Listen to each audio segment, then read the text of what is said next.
আসলে রাষ্ট্রীয় একটা মর্যাদা, আলাদা একটা গ্ল্যামার এবং ফ্লেভার, সেটা আমি পেয়েছি। মাননীয় প্রধানমন্ত্রীর কাছে আমি কৃতার্থ, তাকে আমি অভিনন্দন জানাই, তাকে আমি শুভেচ্ছা জানাই। আমি বিগত 4 বছর আমি শ্রমিক মন্ত্রণালয়ে আমি যাইনি, আমাকে কোনো সুযোগ দেওয়া হয় নাই, যার কারণে প্রধানমন্ত্রী এবার উপলব্ধি করেছে পার্টি সেক্রেটারি তাকে বিদেশে দেওয়া হয় না, হাইস্ট ফোরামে যাওয়ার সুযোগ দেওয়া হয় না। তিনি আমাকে আজকে পাঠিয়েছেন বলে আমি নিজেকে ধন্য মনে করছি। আমি সর্বোচ্চ ফোরামে আজকে যাচ্ছি। সবচেয়ে মজার ব্যাপার হলো আপনার আইএলওতে 20টা কান্ট্রিকে ওয়ার্স্ট কান্ট্রি বলা হয়েছে, তার মধ্যে কিন্তু বাংলাদেশ না। এটা আমাদের সৌভাগ্য, এটা আমাদের সৌভাগ্য যে আমাদের সর্বোচ্চ ফোরাম থেকে কোন ধরনের বাংলাদেশ সম্পর্কে কোনোই নাই।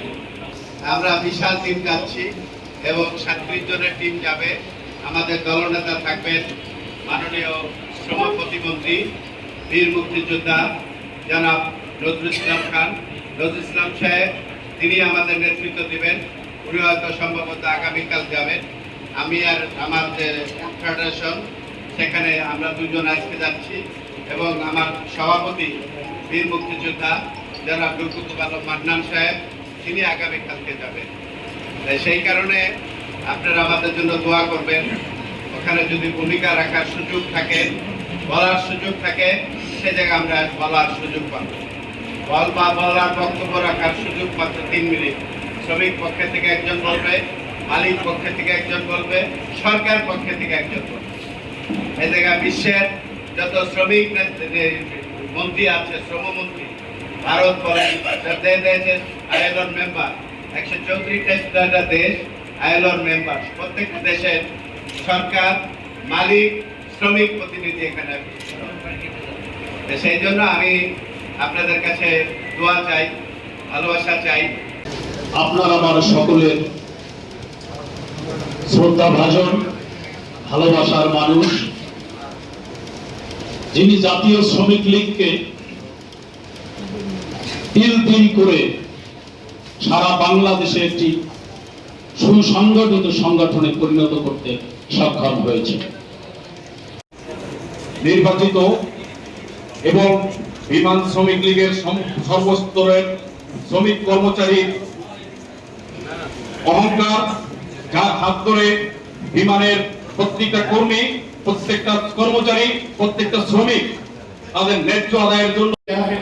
আমি শুধু একটা কথাই বলতে চাই, আজকে শ্রমজীবী মানুষ নিয়ে যে কথা বলতে সে দূর দূরান্ত পথ পেরে দিয়ে আপনার আমার কথা বলার জন্য সেই যাতে সফল হয় এবং জননেত্রী শেখ হাসিনা এবং বাংলাদেশের মাথাকে উজ্জ্বল করতে পারে, সেই জন্য আমি ব্যক্তিগত পক্ষ থেকে সবাইকে বলবো, আমার অভিভাবকের জন্য আপনারা দিল খুলে মন খুলে দোয়া করবেন, যাতে সে তার কথা বলতে পারলেই আমাদের আশা আকাঙ্ক্ষাগুলো পুরা হবে। এই কথা বলে আমি আমার বক্তব্য শেষ করছি। জয় বাংলা, জয় বঙ্গবন্ধু।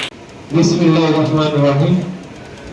সম্মানিত সুধী, আপনাদের মাঝে উপস্থিত হয়েছেন জাতীয় শ্রমিক লীগের ঘনিষ্ঠ কণ্ঠস্বর, সারা বাংলাদেশের একজন চৌকস নেতা, জাতীয় শ্রমিক লীগের একজন ঘনিষ্ঠ কণ্ঠস্বর বলব, এবং তার দৃঢ়তা, সাহসিকতা এবং মানবতা প্রত্যেকটা জিনিসই তার মধ্যে পরিপূর্ণ।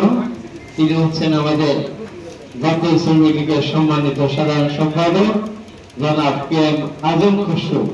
আমি সিভিল পক্ষ থেকে, সিভিল বাংলাদেশ বিমান সিভিল পক্ষ থেকে সভাপতি হিসেবে সাদরে আমন্ত্রণ জানাচ্ছি এবং তিনি আসছেন, তাকে সাধুবাদ জানাচ্ছি, অভিবাদন জানাচ্ছি।